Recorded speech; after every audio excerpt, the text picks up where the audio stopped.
पर जब राजा विक्रमादित्य शिकार खेलकर भूख प्यास से व्याकुल घर आए तो महल के आंगन की व्यवस्था देखकर विचलित हो उठे। किसी बच्चे ने मल त्याग किया हुआ है तो किसी का नाक बह रहा है। ये सब देख वो अपनी भाभी से बोले, क्या आप में थोड़ा सा भी सलीका नहीं है? ये महल का आंगन कम और पशुओं का बाड़ा ज्यादा दिख रहा है। किसी बच्चे ने मल त्याग किया हुआ है तो किसी का नाक बह रहा है। कोई ये सब देख के कैसे भोजन ग्रहण करेगा? तब उसकी भाभी उसे ताना देते हुए बोली, देखूंगी तुमको भी, तुम कौन सी सर्वगुण संपन्न रानी अबोल्दे को ब्याह कर लाओगे? भाभी के बोल विक्रमादित्य के हृदय में तीर की तरह लगे। वो तैश में आते हुए अपनी भाभी को बोले, अब तो रानी अबोल्दे को ही ब्याह कर यहाँ लाऊंगा। इतना कह विक्रमादित्य बिना भोजन ग्रहण किए हुए ही वापस मुड़ गया और चल पड़ा रानी अबोल्दे के राज्य की तरफ। विक्रमादित्य रानी अबोल्दे की इस बात से भली भांति परिचित थे कि रानी अबोल्दे अप्सराओं से भी सुंदर, विदुषी और सर्वगुण संपन्न स्त्री हैं। बड़े से बड़े राजा महाराजा, चक्रवर्ती सम्राट तक उससे विवाह करना चाहते थे, किंतु रानी अबोल्दे की शर्त थी कि जो कोई भी उसकी चुप्पी को तोड़कर रात के 4 पहरों में उसको 4 बार बुलवा देगा, वो उसी के साथ विवाह करेगी। जो भी राजा या राजकुमार ऐसा करने में असमर्थ होता, उसे रानी की कैद में रहने की सजा हो जाती। अब तक कोई भी राजा या राजकुमार 4 बार तो क्या, 1 बार भी रानी को नहीं बुलवा सके थे। 111 राजा व राजकुमार रानी को बुलवाने का ये असफल प्रयास कर चुके थे, जो अब उनकी कैद में पड़े थे। रानी अबोल्दे ने अपने महल के सामने एक बड़ा ढोल रखवा रखा था। जो कोई भी राजा या राजकुमार रानी से विवाह करने का इच्छुक होता, उसे डंके की चोट मार उस ढोल को बजाकर आगाज करना होता था। राजा विक्रमादित्य ने चलते चलते एक योजना बनाई। उसके पास 4 ऐसे अदृश्य वीर थे जो उनके हर हुक्म को मानते थे। राजा विक्रमादित्य उन वीरों के साथ शाम होने से पहले ही रानी अबोल्दे के महल के सामने पहुंच गया और डंका उठा, जोर से ढोल पर दे मारा। ढोल की आवाज सुनकर रानी ने अपने सेवकों को आदेश दिया, ढोल बजाने वाले को आदर सहित अतिथि गृह में ले जाए और उचित सत्कार किया जाए। रात का पहला पहर शुरू होने से पहले ही रानी अबोल्दे 16 श्रृंगार कर अपने महल में पलंग पर बैठ गई और सेवकों को आदेश दिया कि राजा विक्रमादित्य को उनके समक्ष लाया जाए। राजा विक्रमादित्य सेवकों के आग्रह पर रानी अबोल्दे के महल में आ गए और अपनी योजना के अनुसार अपने 4 अदृश्य वीरों को उनके अति सूक्ष्म रूप में अलग अलग स्थानों पर बैठा दिया। एक को रानी के पलंग के पास, दूसरे को रानी के मटके के पास, तीसरे को रानी की खिड़की के पास और चौथे को रानी के हार के पास बैठा दिया और वो खुद भी रानी के समक्ष एक काठ की कुर्सी पर बैठ गए। उन्होंने रानी से बातचीत करने का प्रयास किया, पर रानी अबोल्दे ने कोई जवाब नहीं दिया। वो तो उनके सामने ऐसे बैठ गई जैसे कोई पत्थर की मूर्त हो। तब राजा विक्रमादित्य ने रानी के पलंग की तरफ देखते हुए कहा, अरे भाई रानी के पलंग, रानी तो बोलेगी नहीं, अब तू ही कह कुछ बात जिससे कटे रात। राजा की बात सुन रानी के पलंग पर बैठा उसका वीर बोला, महाराज मेरे में इतना दिमाग कहाँ कि आपको कुछ कह सुनाऊं? हाँ, अगर आप कुछ सुनाएंगे तो हुंकारा जरूर भर दूंगा। राजा विक्रमादित्य बोले, ठीक है तो फिर सुनो। एक राजा के लड़के की दोस्ती एक बनिए के लड़के के साथ हो गई। बाल्य अवस्था से ही दोनों साथ रहने लगे, साथ शिक्षा ग्रहण करते, साथ खेलते कूदते। दोनों की मित्रता इतनी गाढ़ी हो गई कि दोनों एक दूसरे के बिना रह नहीं पाते। समय बीता, दोनों जवान हो गए। एक दिन बनिए के लड़के को उसके पिता ने कहा, बेटा अब तुम युवा अवस्था में आ गए हो, ज्यादा दिनों तक बहू का मायके में रहना ठीक नहीं है। तुम अपने ससुराल जाओ और अपनी पत्नी को ले आओ। पुराने समय में छोटी उम्र में ही बच्चों की शादियां कर दी जाती थीं। जब लड़का लड़की जवान हो जाते तब लड़का लड़की को अपने घर ले आता। बनिए के लड़के ने कहा, पिताजी मैं अपने मित्र राजकुमार जयराज को भी अपने साथ लेकर जाना चाहता हूँ। हमने एक दूसरे से वादा किया है कि हम दोनों एक दूसरे के बगैर कहीं नहीं जाएंगे। बनिया बोला, बेटा मुझे तो कोई परेशानी नहीं है, लेकिन ध्यान रखना तुम्हारी ससुराल में राजकुमार की आव भगत उसकी प्रतिष्ठा के अनुरूप ही हो। बनिए का लड़का चंद्रपाल अपने पिता से आज्ञा ले राजकुमार के साथ अपनी ससुराल की तरफ चल पड़ा, पर मन ही मन उसे पिता की कही हुई बात खाए जा रही थी कि राजकुमार की खातिरदारी उसकी प्रतिष्ठा के अनुरूप न हुई तो कहीं उसे बुरा न लग जाए। रास्ते में एक देवी का मंदिर पड़ता था। मान्यता थी कि वहाँ जो कोई कुछ भी मांगता उसकी मुराद पूरी हो जाती। बनिया और राजकुमार भी जब मंदिर के सामने पहुँचे तो वो भी मंदिर में देवी दर्शन के लिए चले गए। चंद्रपाल ने मन ही मन हाथ जोड़ देवी से प्रार्थना की, हे देवी मेरे लिए मेरे मित्र से बढ़कर कुछ भी नहीं है। मेरी ससुराल में उसकी आव भगत उसकी प्रतिष्ठा के अनुरूप ही हुई तो वापस लौटते समय मैं आपको अपना सिर भेंट कर दूंगा। दोनों चल पड़े और कुछ समय की यात्रा के बाद चंद्रपाल यानी बनिए के लड़के की ससुराल पहुंच गए। चंद्रपाल का ससुर अपने शहर का बहुत बड़ा जाना माना साहूकार था। उनके पास किसी चीज की कोई कमी नहीं थी। उन्होंने अपने दामाद और उसके मित्र की खूब अच्छे से खातिरदारी की और 15 दिनों तक उन्हें जाने नहीं दिया तथा बड़े मान सम्मान के साथ उनकी आवभगत की, जिससे चंद्रपाल और राजकुमार बहुत प्रभावित हुए। 16वें दिन चंद्रपाल के बहुत कहने पर उन्होंने बड़े आदर सत्कार सहित अपनी बेटी के साथ उनको विदा कर दिया। रास्ते में राजकुमार ने अपने मित्र के आगे उसके ससुराल वालों की बड़ी प्रशंसा की। चलते चलते जब वे देवी के मंदिर के सामने पहुंचे तो बनिए का लड़का अपनी पत्नी और मित्र को थोड़ी देर रुकने के लिए कह मंदिर के अंदर चला गया और अपनी प्रतिज्ञा अनुसार उसने अपना सिर काटकर देवी के चरणों में अर्पित कर दिया। जब बहुत देर तक वो नहीं आया तो राजकुमार जयराज उसे देखने के लिए मंदिर गया। उसका कटा हुआ सिर देखकर उसके पैरों नीचे से जमीन खिसक गई। सोचा अगर मित्र ही जिंदा नहीं रहा तो मैं जीकर क्या करूंगा। उसने भी अपना सिर कलम कर लिया। उधर जब नव विवाहिता चंद्रकला को बहुत देर इंतजार करते हो गई तो वो भी किसी अनहोनी की आशंका से मंदिर के अंदर गई। जब उसने वहाँ का नजारा देखा तो उसके होश उड़ गए। उसकी जोरदार चीख से वातावरण दहल उठा। रोते हुए वो देवी के सामने बोली, हे माँ, ये क्या अनर्थ हो गया। अपने पति के बिना मैं ससुराल जाकर क्या करूंगी। सब मुझे ही अभागन कह मेरे ऊपर लांछन लगाएंगे। अब मेरे जीने का भी कोई मतलब नहीं रह गया। जैसे ही उसने तलवार उठाई तभी देवी माँ प्रकट हुई और उसका हाथ पकड़ते हुए उसे ऐसा करने से रोक दिया। तब चंद्रकला बोली, हे देवी माँ, मेरे पति और उनके मित्र की बलि तो आप ले ही चुकी हो। इन दोनों को तो आपने अपना बलिदान देने से नहीं रोका, तो अब मुझे क्यों रोक रही हो। मेरी भी बलि ले लीजिए। और वैसे भी मैं अपने पति के बगैर जीकर करूंगी भी क्या। देवी माँ बोली, मैं तुम्हारे पति की भक्ति, राजकुमार जयराज की दोस्ती और तुम्हारी अपने पति के प्रति निष्ठा और प्रेम देखकर बहुत प्रसन्न हूँ। इसलिए मैं तुम्हारे पति और राजकुमार दोनों को जीवन दान देना चाहती हूँ। तुम ऐसा करो, दोनों के शीश उनके धड़ के ऊपर ज्यों के त्यों रख दो। मैं उन्हें पुनर्जीवित कर दूंगी। चंद्रकला ने जल्दी जल्दी से उन दोनों के सिर उठाए और उनके धड़ों के ऊपर रख दिए। देवी माँ ने अपना हाथ उठाकर एक दिव्य प्रकाश की किरण छोड़ी और दोनों जीवित हो गए। उनको जीवित करने के बाद देवी माँ अंतर्ध्यान हो गई, लेकिन जल्दबाजी में चंद्रकला से एक गड़बड़ हो गई। उसने अपने पति का सिर राजकुमार के धड़ के ऊपर रख दिया और राजकुमार का सिर उसके पति के धड़ पर। राजा विक्रमादित्य रानी के पलंग से बोले, रानी के पलंग बताओ, अब चंद्रकला किसकी पत्नी हुई। बनिए के लड़के चंद्रपाल के धड़ वाले की या फिर उसके शीश वाले की। रानी का पलंग बोला, महाराज, मेरे अंदर इतना दिमाग कहाँ कि मैं आपकी ये गुत्थी सुलझा पाऊं। मैं तो यहाँ पड़ा रहता हूँ एक तरफ। ना कभी रानी मुझे झड़काती है, न कभी बिछाती है। मेरे ऊपर तो धूल जमी रहती है। ये सुन रानी अबोलदे गुस्से से बोली, रे पलंग, तेरी ये मजाल, हर रोज तुझे अच्छे से झड़काऊं, हर रोज तेरे ऊपर नई चद्दर बिछाऊं। तू मुझसे तो कभी बात करता नहीं और परदेसियों के साथ तू मेरी झूठी बुराई करता। सुबह होने दे, तेरे 18 टूक न करवाए तो कहना। फिर रानी राजा विक्रमादित्य से बोली, आपके न्याय के बहुत चर्चे सुने हैं, आप ही बताओ चंद्रकला किसकी हुई। तब राजा विक्रमादित्य बोले, हे रानी, चंद्रकला उसके पति के सिर वाले की हुई। रानी के बोलते ही राजा विक्रमादित्य बोले, मार रे ढोलिया ढोल का डंका। रानी अबोलदे एक बार बोली। ढोल वाले ने तेजी से ढोल पर डंका दे मारा। डंके की आवाज सुन जेल में पड़े रानी के कैदी भी खुश हो गए। आपस में फुसफुसाने लगे, लगता है आया है कोई मालिक का नेक बंदा जो रानी अबोलदे को 4 बार बुलवाकर हमें भी इस कैद से आजाद करवा देगा। रानी फिर से एक पत्थर की मूर्त की तरह चुपचाप बैठ गई।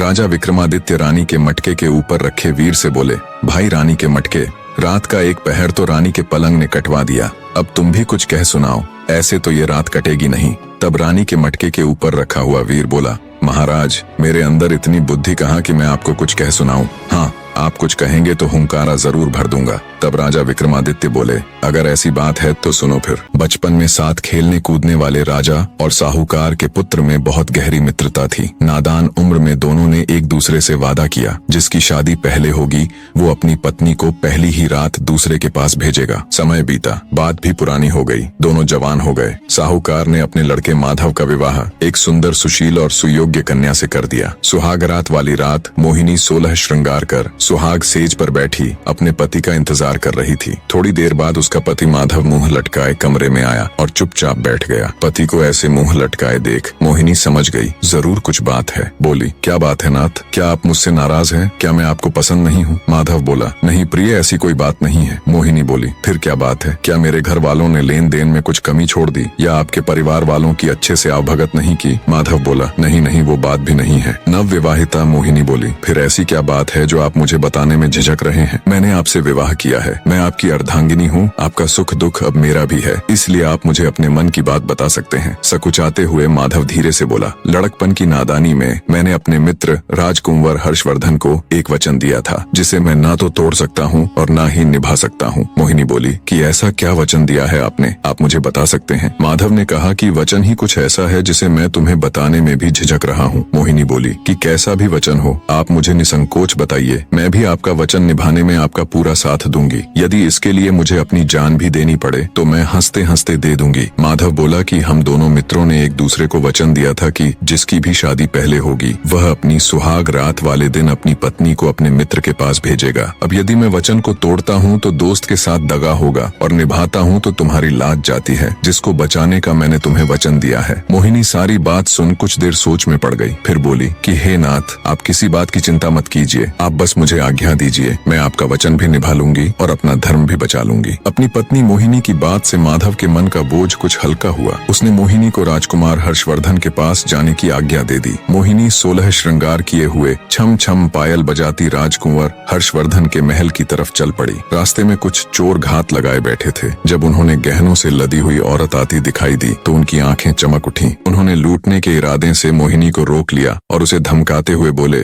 चुपचाप अपने सारे गहने उतार कर हमें दे दो, नहीं तो हम तुम्हारी हत्या करके सारे जेवर ले लेंगे। मोहिनी हाथ जोड़कर बोली, कृपा करके अभी मुझे छोड़ दीजिए, अभी मैं किसी बहुत आवश्यक काम से जा रही हूँ जिसके लिए मेरे शरीर पर इन गहनों का होना अत्यंत आवश्यक है। मैं वचन देती हूँ जब मैं वापस आऊंगी तो खुद तुम्हें ये सारे गहने उतार कर दे दूंगी। आपको दिया हुआ वचन मैं जरूर निभाऊंगी। चोरों ने कुछ सोच विचार कर उसे जाने दिया। मोहिनी जल्दी ही राजकुंवर हर्षवर्धन के महल की सीढ़ियां चढ़ती हुई उसके कक्ष के सामने पहुंच गई। मोहिनी जब अपनी पहली ही रात को किसी दूसरे आदमी के कमरे में जा रही थी, बस उसके मन में यही चल रहा था, कैसे भी करके अपनी पति का मान और अपनी लाज दोनों रखनी है। वो हर्षवर्धन के महल की सीढ़ियां चढ़ते हुए उसके कक्ष में पहुंच गई। राजकुमार हर्षवर्धन अपने कक्ष में अपने पलंग पर गहरी नींद में सो रहा था। मोहिनी ने उसके पैर का अंगूठा मरोड़कर उसे उठाते हुए कहा, जागो कुंवर सा जागो। राजकुमार हर्षवर्धन सकपका कर बैठा हो गया। अपने सामने 16 श्रृंगार किए किसी अप्सरा के समान सुंदर स्त्री को देखकर वह चौंक गया।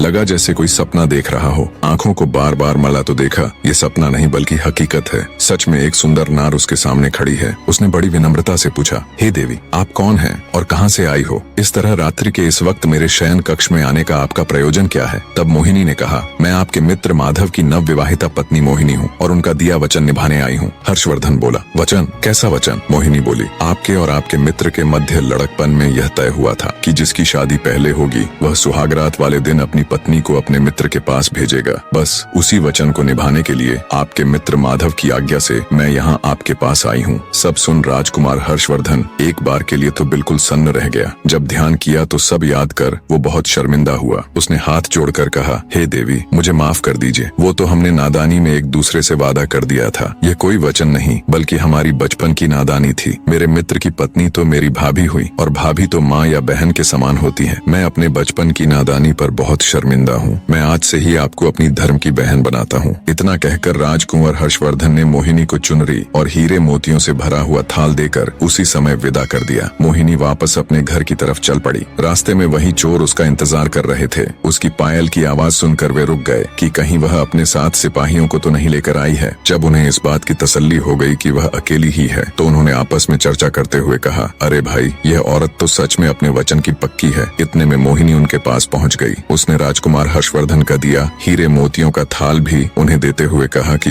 यह भी रख लीजिए, ये भी आपके भाग्य में ही था। रुकिए, मैं अभी अपने सारे गहने उतार कर आपको देती हूँ। इतना कहकर वह अपने गहने उतारने लगी। चोरों के आश्चर्य की सीमा नहीं थी। उन्होंने उसे रोकते हुए कहा, जरा रुको, पहले तुम हमें यह बताओ कि तुम कहाँ गई थी और यह हीरे मोतियों से भरा हुआ थाल तुम्हें कहाँ से मिला? तब मोहिनी ने उनको अपनी पूरी कहानी विस्तार से बताई। सारी बात सुनने के पश्चात चोरों ने हाथ जोड़ते हुए कहा, हे देवी, आप धन्य हैं जो अपनी लाज की चिंता न करके अपने पति का मान बचाने के लिए इतना बड़ा कदम उठाया। आप जैसी चरित्रवान स्त्री को तो हम भी अपनी बहन बनाना चाहते हैं। क्या आप हम जैसे पापियों को अपने भाई के रूप में स्वीकार करने का सम्मान देंगी? मोहिनी की स्वीकृति मिलने पर चोरों ने उसे हीरे जवाहरात से भरा हुआ थाल वापस कर दिया और साथ में लूटा हुआ धन भी दे दिया तथा सम्मान पूर्वक उसे उसके घर तक पहुंचा दिया। इतनी कहानी कहकर राजा विक्रमादित्य रानी के मटके से बोले, बताओ रानी के मटके किसका त्याग बड़ा है, चोरों का या राजकुमार हर्षवर्धन का? मटके के ऊपर रखा हुआ वीर बोला, महाराज, मेरे अंदर इतनी बुद्धि कहाँ कि मैं आपको ये बता सकूं किसका त्याग बड़ा या छोटा है। मैं तो एक साधारण सा मटका हूँ जो ऐसे ही किसी कोने में पड़ा रहता है। न तो मुझसे कोई पानी पीता है, न कोई सफाई करता है, और न ही कोई मेरा नीर बदलता है। तो महाराज मुझे माफ करे, मैं आपकी ये पहेली नहीं सुलझा पाऊंगा। मटके की बात सुन रानी अबोलदे गुस्से से तिलमिला उठी और बोली, रे मटके, तेरी ये मजाल, हर रोज तेरी सफाई करूं, हर रोज तेरा नीर बदलूं। तू मुझसे तो कभी बात करता नहीं और परदेसियों के साथ तू मेरी झूठी बुराई करता है।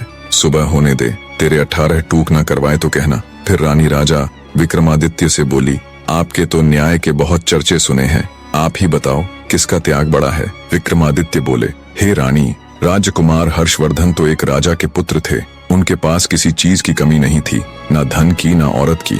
एक थाल देने से उसका भला क्या कम होगा। पर चोरों ने न केवल मोहिनी को लूटने से छोड़ दिया, बल्कि साथ साथ अपना लूटा हुआ सर्वस्व धन भी उसे दे दिया।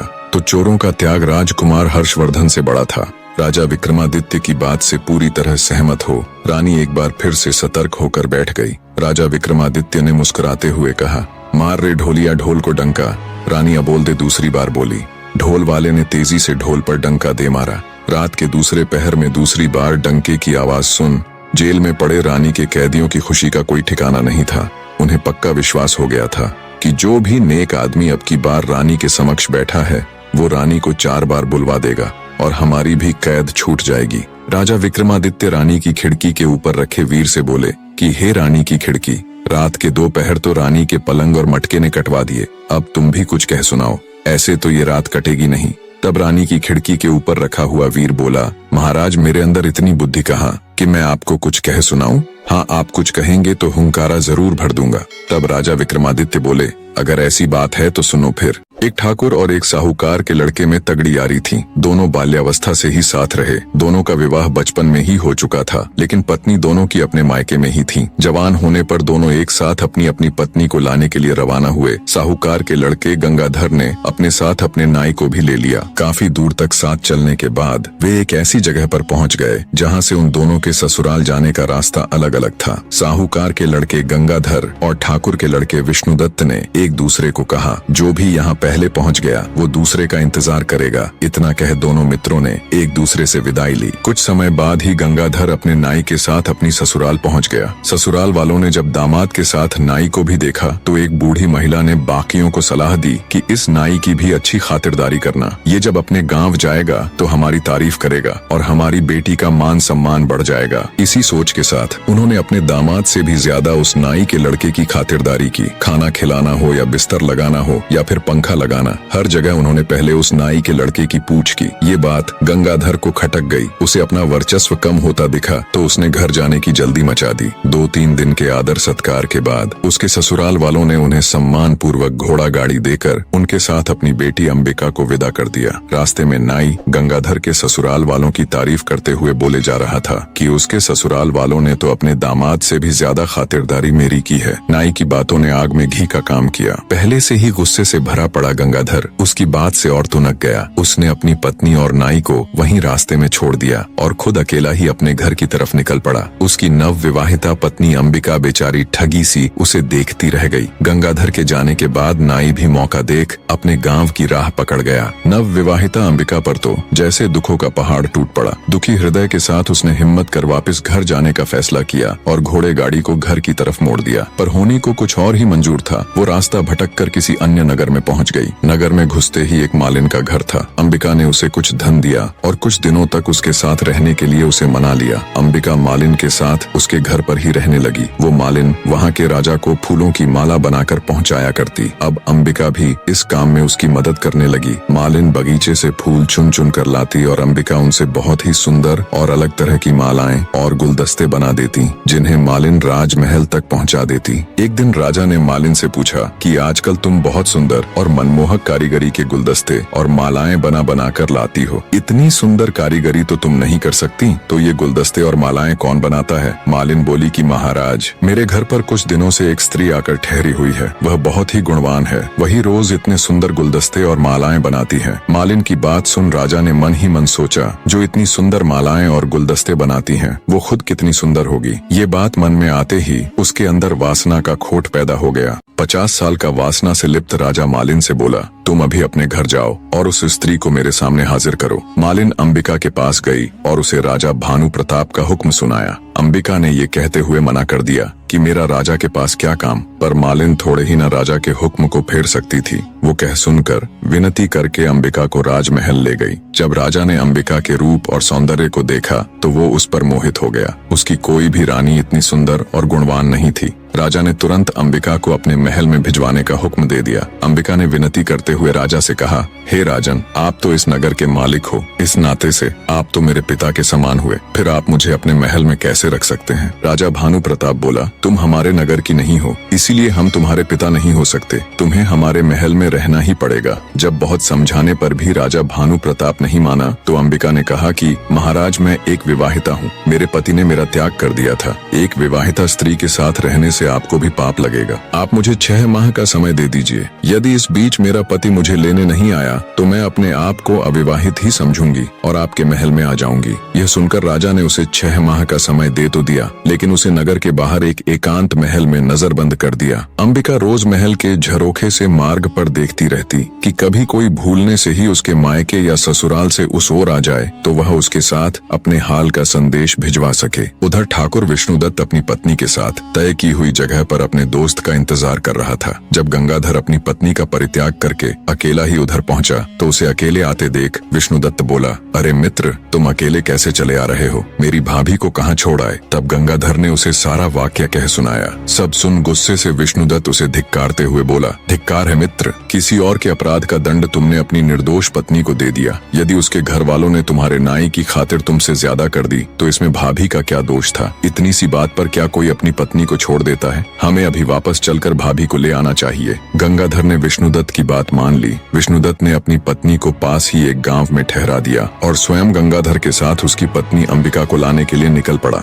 गंगाधर ने अपनी ससुराल में लोगों से पता किया तो उसे मालूम हुआ कि उसकी पत्नी अपने मायके नहीं पहुंची थी। ससुराल में ना जाकर वो वहीं से विष्णुदत्त के साथ अंबिका की तलाश में निकल पड़ा। ढूंढते ढूंढते वे दोनों भी उसी नगर में पहुंच गए। अंबिका ने जब महल के झरोखे से उन्हें आते देखा तो तुरंत उसने अपने पति को पहचान लिया और महल के सेवकों से कहकर उन्हें महल में बुला लिया। महल में पहुंचने पर विष्णुदत्त ने अंबिका को अपना परिचय दिया और कहा, भाभी, मेरे मित्र से गुस्से में आपको छोड़ने का अपराध हो गया। वह अपनी करनी पर शर्मिंदा है। अब आप भी बीती बातें भूल जाओ और हमारे साथ अपने घर चलो। गंगाधर ने भी अंबिका से माफी मांगी और चलने के लिए कहा। तब अंबिका ने उन दोनों को अपने साथ घटी सारी बातें विस्तार से बताई और कहा कि पहले हम दोनों को राजा के सामने जाकर उनसे आज्ञा लेनी होगी। वे दोनों राजा के सामने गए। अंबिका ने राजा से कहा कि महाराज, मेरे पति मुझे लेने के लिए आ गए हैं, इसलिए कृपया अब आप हमें जाने की इजाजत दे दीजिए। राजा ने भी अपने वचन का पालन करते हुए अंबिका को अपने पति के साथ जाने की अनुमति दे दी। वे तीनों वहां से निकल पड़े। रास्ते में काशीनाथ ने अपनी पत्नी गौरी को भी अपने साथ ले लिया और सभी अपने नगर में आ सुख से रहने लगे। इतनी कहानी कह राजा विक्रमादित्य ने अपनी खिड़की में बैठे वीर से कहा, हे रानी की खिड़की, बताओ गंगाधर और अंबिका में से कौन ज्यादा महान था? खिड़की में बैठा वीर बोला, हे महाराज, मेरे ऊपर तो पता नहीं कितने सालों की धूल जमी हुई है। न मेरी कभी सफाई होती, न कभी रंग पुताई। मेरे अंदर इतनी बुद्धि कहाँ कि मैं आपको ये बता सकूं कौन ज्यादा महान है और कौन कम। खिड़की में बैठे वीर की बात सुन रानी अबोलदे एक बार फिर से खुद पर काबू ना कर सकी और तमा कर बोली, रे खिड़की, तेरी ये मजाल, हर रोज तेरी सफाई करवाऊं, हर 6 माह में तेरे ऊपर नई रंग पुताई करवाऊं। मेरे साथ तो तूने कभी बात की नहीं और परदेसियों के सामने तू मेरी झूठी बुराई करती। सुबह होने दे, तेरे 18 टूक ना करवाए तो कहना। फिर राजा विक्रमादित्य से बोली, राजा, ये बताना कौन सा कठिन काम है कि कौन महान है? इसमें गंगाधर की तो कोई महानता थी ही नहीं। उसने तो अपनी निर्दोष पत्नी को त्याग दिया था। महानता तो अंबिका की थी। उसके पास रानी बनने का पूरा मौका था, लेकिन फिर भी वह अपने पतिव्रत धर्म पर अडिग रही और उसने अपना धर्म नहीं छोड़ा। ऐसी स्त्री तो महान ही नहीं बल्कि पूजने लायक है। राजा विक्रमादित्य ने शरारती मुस्कान के साथ रानी की तरफ देखते हुए कहा,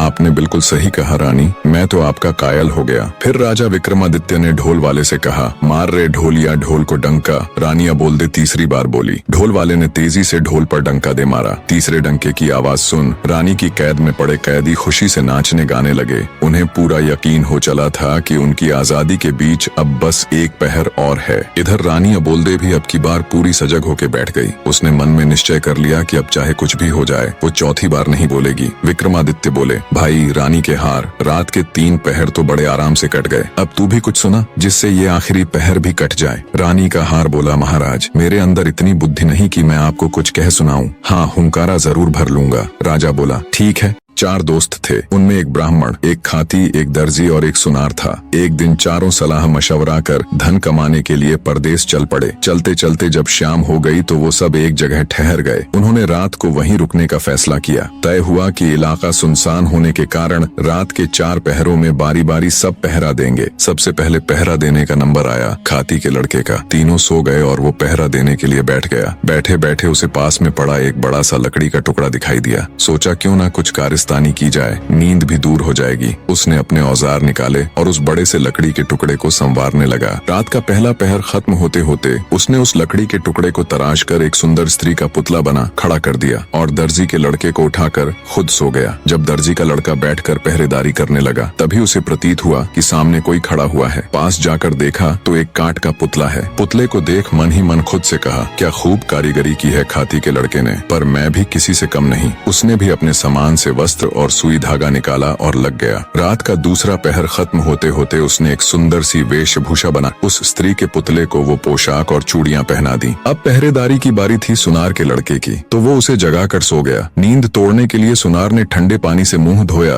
और बैठकर पहरेदारी करने लग गया। तभी उसकी नजर सामने खड़ी स्त्री पर गई तो वो भौंचक्का रह गया। सोचा इतनी रात जंगल में स्त्री कहाँ से आई। उसने उसे आवाज दी पर कोई उत्तर नहीं मिला। जिज्ञासावश उठकर पास गया तो देखा वो कोई स्त्री नहीं बल्कि एक पुतला है। सुनार को समझते देर न लगी कि ये खाती और दर्जी की करामात है। खुद से कहा, मैं भी किसी से कम नहीं। उसने भी अपने औजार निकाले और लग गया। तीसरा पहर खत्म होते होते उसने उस पुतले को सुंदर सुंदर आभूषण बनाकर पहना दिए। अब बारी थी ब्राह्मण के लड़के की, तो सुनार उसको जगाकर सो गया। अब जब ब्राह्मण पहरेदारी करने लगा तो उसकी भी नजर उस पुतले पर गई। वो भी सोच में पड़ गया, इतनी रात को इस जंगल बियाबान में ये नारी कहाँ से आई। वो भी उस स्त्री रूपी पुतले के पास जाकर उसे देखने लगा। सब समझते उसे भी देर न लगी। मन ही मन बोला, वाह क्या खूब कारीगरी की है सबने, लगता है सब मिलकर मेरी परीक्षा लेना चाहते हैं। उसने भी अपना तंत्र मंत्र का सामान निकाला और रात का चौथा पहर खत्म होते होते अपनी तंत्र मंत्र विद्या से उस काठ के पुतले में प्राण डाल दिए। वो काठ का पुतला अब एक सुंदर युवती बन चुकी थी। तब तक सुबह हो गई। बाकी तीनों मित्र भी उठ गए। अपने सामने इतनी सुंदर युवती को देखकर उन्होंने जब ब्राह्मण से उसके बारे में पूछा तो उसने सारा किस्सा उनको कह सुनाया और बोला, इस काठ के पुतले में मैंने अपनी मंत्र शक्ति से प्राण डाल दिए, सो अब मैं इसे अपनी पत्नी बनाऊंगा। तब खाती का लड़का बोला, नहीं मित्र, इसे मैंने बनाया है इसलिए इस पर मेरा अधिकार है, ये मेरी पत्नी बनेगी। दर्जी भी बीच में बोल पड़ा कि मैंने इसको इतने सुंदर कपड़े सिलकर पहनाए हैं इसीलिए इस पर तो मेरा हक है। सुनार का लड़का बोला कि ऐसा कैसे हो सकता है, मैंने इसे सुंदर सुंदर आभूषण बनाकर पहनाए हैं इसलिए ये मेरी ही पत्नी बनेगी। खूबसूरत नारी के लिए चारों पुरुष आपस में झगड़ा करने लगे। इतनी कहानी सुनाने के बाद राजा विक्रमादित्य ने हार से कहा, बताओ भाई रानी के हार, उस स्त्री पर सबसे ज्यादा हक किसका हुआ। रानी के हार के ऊपर बैठा हुआ वीर बोला, महाराज मैं तो रानी का एक तुच्छ सा हार हूँ, जिसे रानी ने मन किया तो पहन लिया, नहीं तो फेंक दिया। मेरे अंदर इतनी बुद्धि नहीं कि मैं आपको ये बता सकूं कि उस युवती पर किसका हक ज्यादा है।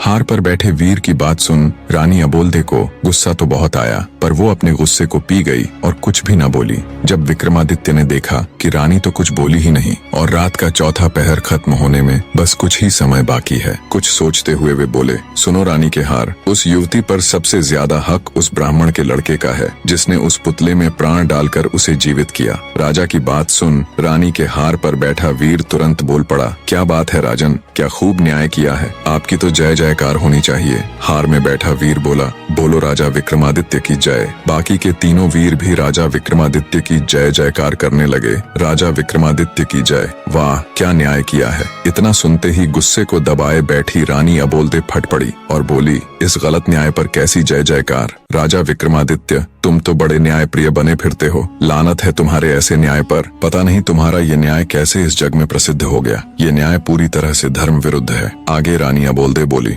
ब्राह्मण ने उस पुतले में प्राण डाले थे, अर्थात एक तरह से उसने उसे जन्म दिया। इस तरह से तो वह उसका पिता हुआ। तो एक पिता अपनी पुत्री से विवाह करें, इससे बड़ा नीच कर्म और क्या हो सकता है। धर्म के अनुसार कोई भी स्त्री केवल उसी की पत्नी हो सकती है जो उसको चूड़ियां पहनाता है, और पुतली को चूड़ियां दर्जी के लड़के ने पहनाई थी, तो धर्मानुसार वो युवती उसी की पत्नी हुई। रानी की सारी बात सुन राजा विक्रमादित्य ने शरारत से हंसते हुए रानी अबोलते की तरफ देखते हुए कहा, वाह वाह, बहुत खूब रानी, आपने तो बिल्कुल धर्मोचित न्याय किया है। उस युवती का पति वो दर्जी ही हो सकता है। और माफ करे रानी साहिबा, आप 4 बार बोल चुकी हैं, तो आपका पति तो केवल मैं ही हो सकता हूँ। अब तो बस चलने की तैयारी करो। राजा विक्रमादित्य की बात सुन रानी अबोल्दे ने शर्मा कर अपनी आंखें झुका ली। राजा विक्रमादित्य हर्षोत्साहित हो बोला, मार रे ढोलिया ढोल को डंका। रानी अबोल्दे चौथी बार बोली। ढोलिये ने डंका उठा ढोल पर दे मारा। रानी अबोल्दे ने वायदे के अनुसार उसकी कैद में बंद सभी राजाओं और राजकुमारों को सम्मान सहित उनका राजपाट लौटाते हुए उनको मुक्त कर दिया। बड़े धूमधाम से रानी अबोल्दे की शादी राजा विक्रमादित्य के साथ हो गई। राजा विक्रमादित्य जब रानी अबोल्दे को ले उज्जैन नगर पहुँचे तो उनको ताना देने वाली भाभी ने भी उनको अभिवादन देते हुए कहा, मान गए देवरसा, जो आपने कहा था वो कर दिखाया। कहानी का निष्कर्ष जानने से पहले कमेंट करके कहानी कैसी लगी और अगली कहानी किस टॉपिक पर सुनना चाहोगे जरूर बताएं। निष्कर्ष, जीवन में सत्य, न्याय और धर्म का पालन सबसे महत्वपूर्ण होता है। जब चारों पात्र अपनी अपनी इच्छाओं और स्वार्थों के अनुसार कार्य करते हैं तो उनका संघर्ष अंततः उनके भीतर के सही और गलत के बोध को उजागर करता है। राजा विक्रमादित्य की न्यायप्रियता और रानी अबोल्दे का धर्म के प्रति अडिग विश्वास दर्शाता है कि सही रास्ता चुनने के लिए आत्मसंवेदनशीलता और विवेक आवश्यक है। यह कहानी यह भी सिखाती है कि किसी भी परिस्थिति में ईमानदारी, प्यार और समझौते के जरिए ही हम अपने जीवन को संतुलित और आध्यात्मिक रूप से पूर्ण बना सकते हैं। भगवान का न्याय हमेशा सही होता है और आत्मिक शांति पाने के लिए हमें अपने कर्मों और विचारों को शुद्ध करना चाहिए। कहानी में अंत तक जुड़े रहने के लिए आप सबका तहे दिल